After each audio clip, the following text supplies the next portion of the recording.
Hey everybody, how's it going? I'm Chase Stargell, and this is That's My Just My Opinion Sports, and we're going to discuss what happened yesterday and another great weekend of college football as we had 8 top 25 teams go down in losses, and let's get started.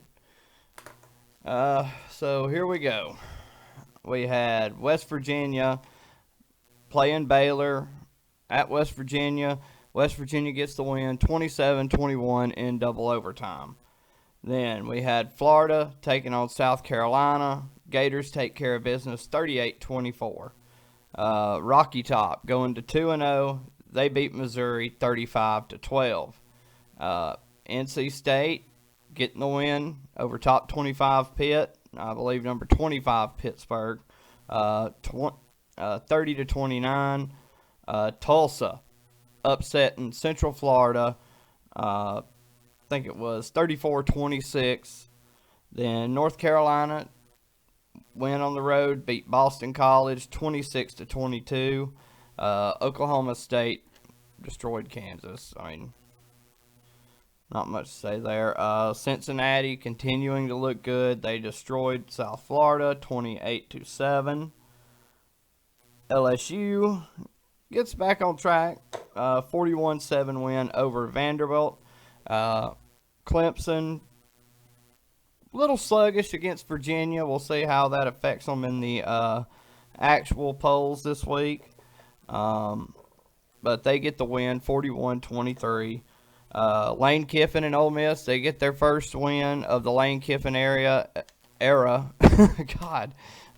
As they get the 42-41 win in overtime over the Kentucky Wildcats. Then Coastal Carolina knocks off Arkansas State, who did beat Iowa State. They beat Iowa State. Excuse me, scratch that. They beat Kansas State. I do apologize about that. Just a little mix-up. But they don't beat Coastal Carolina. Coastal Carolina beats them 52-23. The UAB Blazers defeat Texas San Antonio 21-13. Army gets a dominant win, I think 55-23 over Abilene Christian. Air Force beats Navy. Florida State, even though they were down 21-0 at one point to Division II or football subdivision team Jacksonville State. FSU bounces back and gets the win 41-24. And then Virginia Tech plays a pretty tight game against Duke 38-31. They get the win. And Kansas State, after knocking off Oklahoma last week, they beat the Red Raiders 31-21. And that'll sum up our rundown. And now let's look at the my 5 favorite games that I thought had the most impact on the national scene. So let's take a look. All right, and for our first game, we're going to head down to Stark Vegas, where Mike Leach and Mississippi State went on the road last week. I mean, everybody knows Costello, killer numbers, just shredded the LSU defense, and so on and so forth. And Mississippi State gets the upset win over LSU. Everything expected to go well this week. Mississippi State's going to contend with Alabama, LSU, everybody in the West.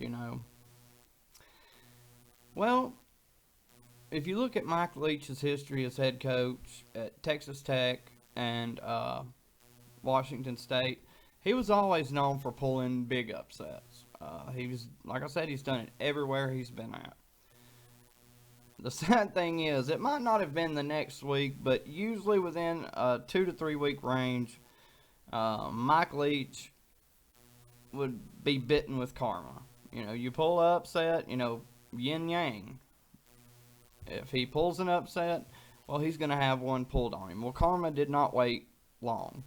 Arkansas snaps a 20-game losing streak in the SEC. They had not won an SEC game since 2017. when Brett Bielema was still the head coach. They they go on the road in Starkville, a 17.5 point underdog, and really just dominated the game. Mississippi State did move the ball. They had over 400 yards of total offense, but Costello was inaccurate. He never had control of the ball. They seemed out of rhythm. It just was two different teams, really. And hats off to Arkansas, and everybody expected, including me. I expected Mississippi State just to wipe the floor with them after what they did with the LSU in Baton Rouge last week. And so just hats off to Arkansas. I mean, they forced, I think Costello had 3 interceptions. So just hats off to Arkansas, doing what they had to, going on the road, and essentially just, sadly for this part, ripping the hearts out of all the hearts in Stark Vegas. You look at Arkansas's their quarterback, former Florida quarterback, Felipe Franks. Good redemption story for him. Arkansas is probably not going to go to a bowl game, so I don't want to overhype what they did. But it's still huge to go on the road, snap a 20-game losing streak, when a lot of people were saying that it was guaranteed Arkansas would not win a conference game. They were, might as well play for 2021, Hogs. And that's what makes college football, once again, I say it just about every weekend, the greatest sport in in the world. And but Felipe Franks, he was 20 of 28, 212 yards and 2 touchdowns. Then you had Costello, 1 touchdown, 3 interceptions. He did have 313 yards, but that was just not enough for this tough and gritty Arkansas team. So hats off to them. And they played Georgia tough in the first half last week. But more plays went their way, and so hats off to the Hogs. You hate it for Mike Leach and the Mississippi State program, but they're going to be successful. They just might want to pump the brakes on New Dynasty or whatever they're drinking in Stark Vegas. But let's move on. So Texas, after last week, coming back down on the road, getting the win at Texas Tech, getting the getting the 15 points in less than under 3 minutes, then getting the 63-56 win in overtime. Looked very well like they were going to pull out another one. They were trailing 33 to 29, and they were driving. They get the ball down to about the 3-yard line when I believe his name, let me see.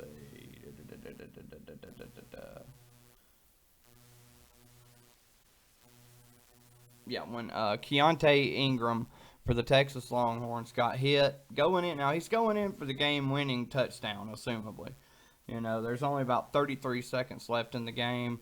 He gets hit, reaching for the end zone, fumbles it. TCU recovers it. They run out the clock and get a safety, and game over, and just more chaos for the Big 12, as now they have no real team as far as a chance to go undefeated, and probably their best chance at a national championship appearance or a CFP appearance. So this really stung. You really hate it for Texas. And you got to wonder, when is the Tom Herman seat going to start getting hot? Because that's not what they're paying him that much money for. They're not paying him to go 9-3, 7-3 this year, a 10 or 12 game schedule. They're not paying him that much money for just above average. They want to compete for Big 12 and national championships. And Sam Ehlinger, they've got the talent. They just can't get over that hump. They make the great comeback last week. You think, all right, maybe Texas is going to roll with this momentum, and then they choke it at home. right there on the 1 yard line. I mean, it almost reminds you of the 88 Cleveland Browns, you know. But either way, Sam Ehlinger, though, had a great game. He was not as accurate as usual, but 17 to 36, 236 yards, and 4 touchdowns. Did have 1 pick. Then TCU quarterback Max Duggan, he was 20 for 30, 230 passing yards, no touchdowns, no interceptions. He had 17 rushes for 79 yards and 2 rushing TDs, and that's what kept the Hogs in the game. Play like that by Duggan and mistakes by Texas, and especially in today's era, in the Big 12, you can't make mistakes like that and expect to win ball games. So you know it's got to hurt Texas after fighting back to get the win in Lubbock last week to fall short at home again this week. So the Horned Frogs get the Longhorns 33-31. All right, and now we move on to the nail in the head for pretty much the Big 12 nightmare as Oklahoma goes on the road and loses to Iowa State, making it the first time since 1999. I believe that was Bob Stoops' first year that Oklahoma's lost back-to-back regular season games. That's pretty unbelievable that they've had that long of a run of success without losing back-to-back games, just to consider how hard that is. But hats off to Iowa State. They did what they had to do. And this is a team that lost by 17 to Louisiana, the Raging Cajuns, earlier in the year. But hats off to them. They get Oklahoma coming off the loss. A lot of people thought that meant was bad news for Iowa State, that Oklahoma was going to come in there mad and wanting to prove something. And instead it was pretty even matchup. Oklahoma didn't just lay down and die. They fought, but Iowa State just wanted it more.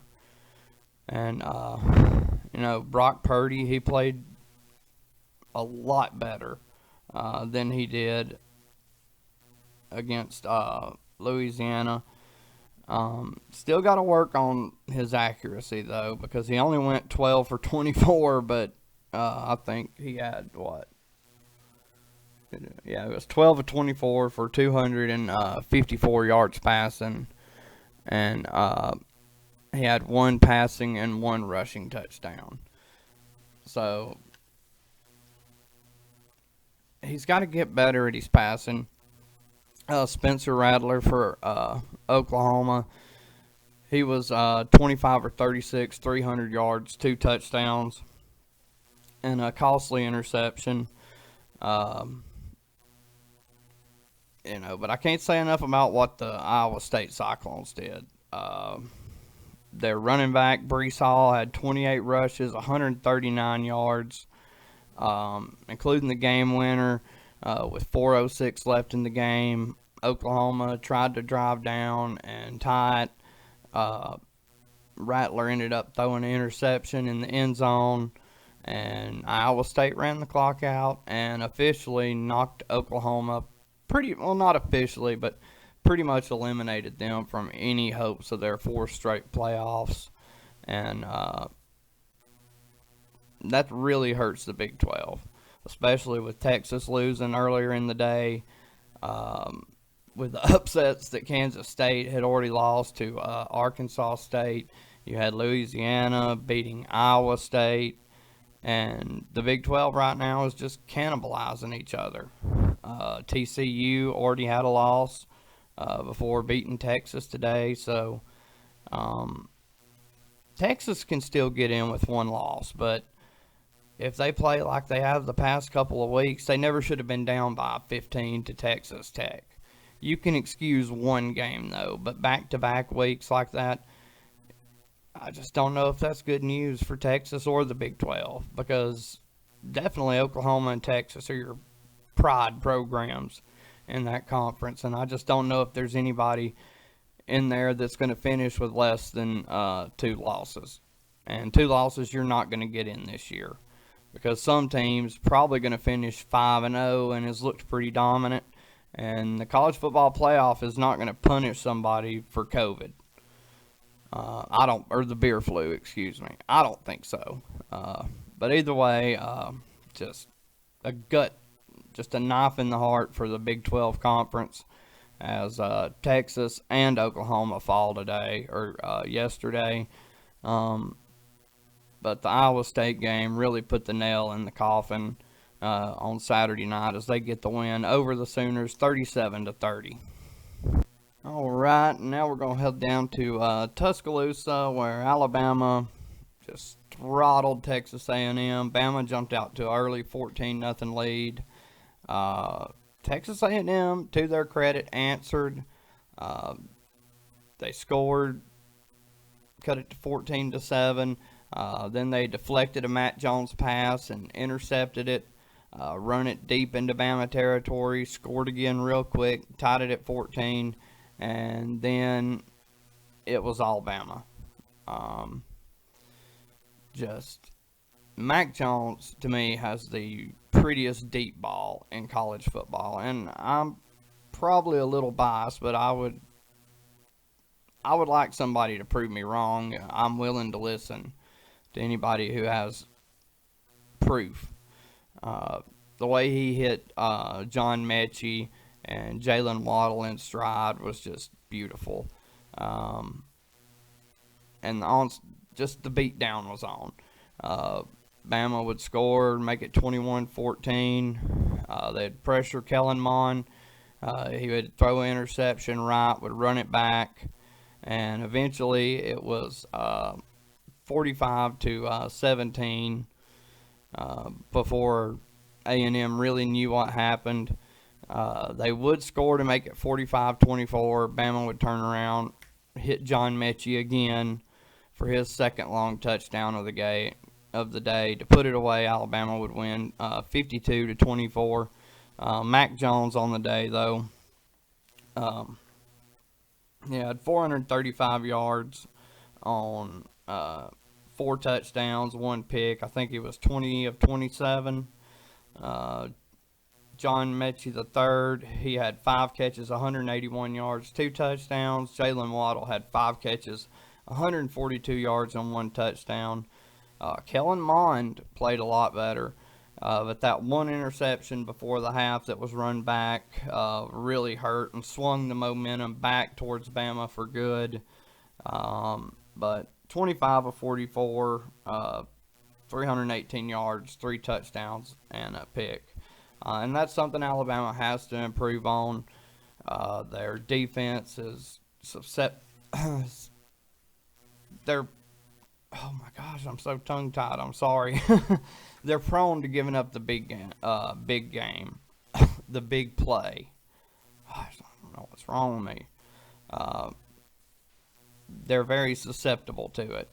There we go, a big word, yay! They've been burned, especially teams with the youth in the secondary. It has been a problem in these first 2 games. Kellen Mond, though, he's a senior quarterback. He's been in Jimbo's offense. I thought he ran the offense really well, as good as anybody's going to run it against this Bama defense, especially the better they play. But like I said, they fought back to tie it early in the game, second quarter. Bama put on the gas pedal, though, and put it away.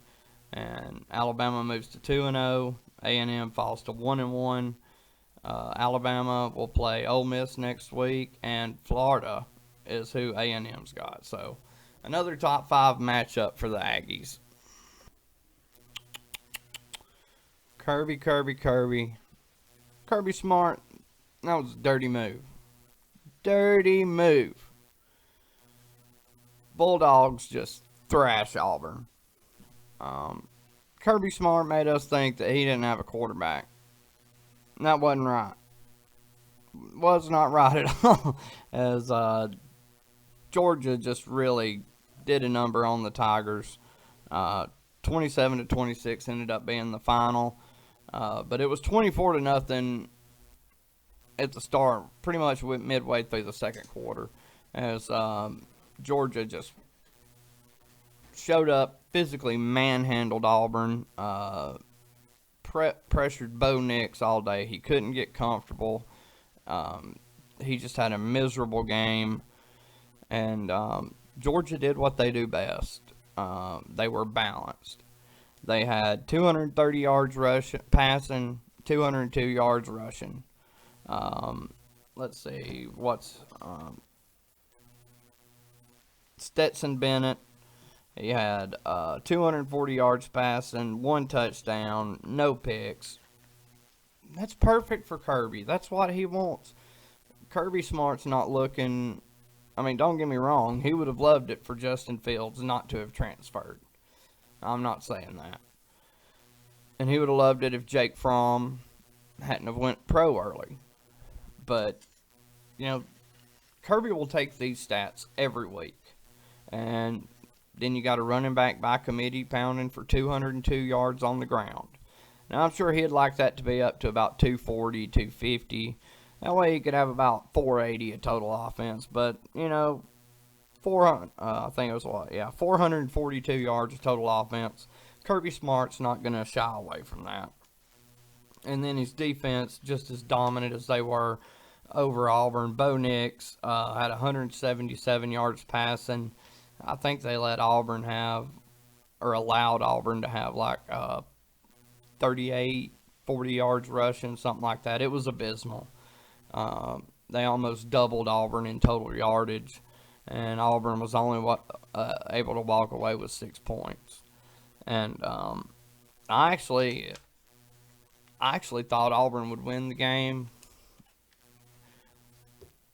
Dang you, Kirby. Not cool. Not cool.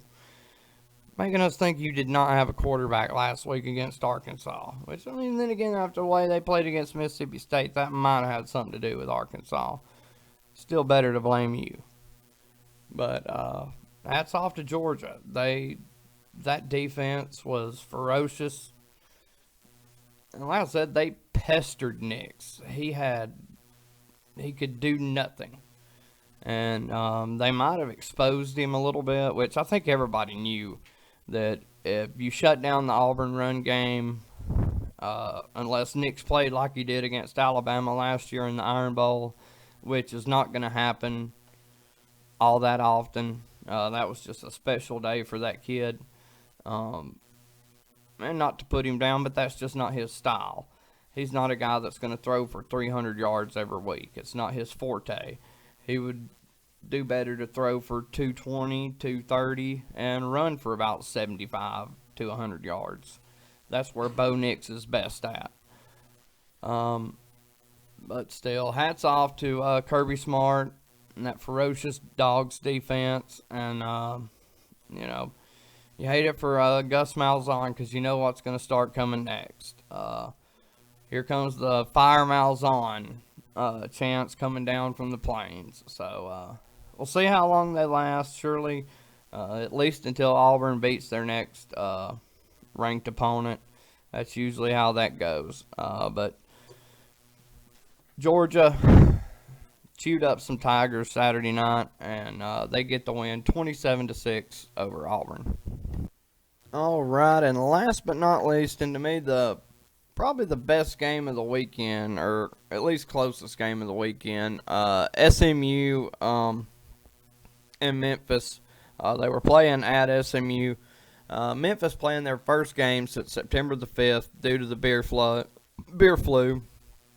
They had a lot of cases or something happened regarding the beer flu, and they've had pretty much a month's worth of games canceled. Like I said, they played September the 5th, and yesterday was October the 3rd, and that's their first game. Including they missed 11 days of practice, or went 11 days without practicing. So they finally got to come back, and they were rusty at first as SMU jumped all over them. It was matter of fact, it was 24-3 early in the second quarter, but Memphis woke up. They fought back all the way to tie the game in the third quarter at 27. Kind of at the end of the third quarter, they tied it at 27 all. It actually slowed down offensively. It was 24-20 at halftime. And just to let you know how much of the scoring happened in the first half, 24-20. So all that had happened in the second half was another Memphis touchdown, and SMU had kicked a field goal before the Memphis touchdown to give them a 27-20 lead, and then Memphis tied it. So we go late in the game. Memphis is driving. Brady White's got them getting them in decent range for a field goal, or at least that's the goal. He gets sacked, fumbled the ball. SMU recovers. SMU has a good drive. They run the clock all the way down to, I think it was 9 seconds left in the game when Chris Nagger comes on, hits a 43-yard field goal, his third of the game, and SMU wins 30-27. That's huge for SMU. First of all, getting revenge over Memphis, who beat them and pretty much knocked them out of the AAC championship last year. Memphis won 54-48. So this win was huge for SMU. They have been rolling coming into the game, and I do think that helped them out. I don't know if they win this game as close as it ended up being had Memphis actually played in the past couple weeks and had practiced as normal. Memphis quarterback Brad White, was 29 of 42, 380 yards, 3 touchdowns. He did throw 2 picks and the costly fumble that let SMU take over and drive down and kick the game winner. Shane Buechele was 32 of 45, 474 yards and 3 touchdowns. He is the perfect quarterback for this Sonny Dykes offense he's got at SMU.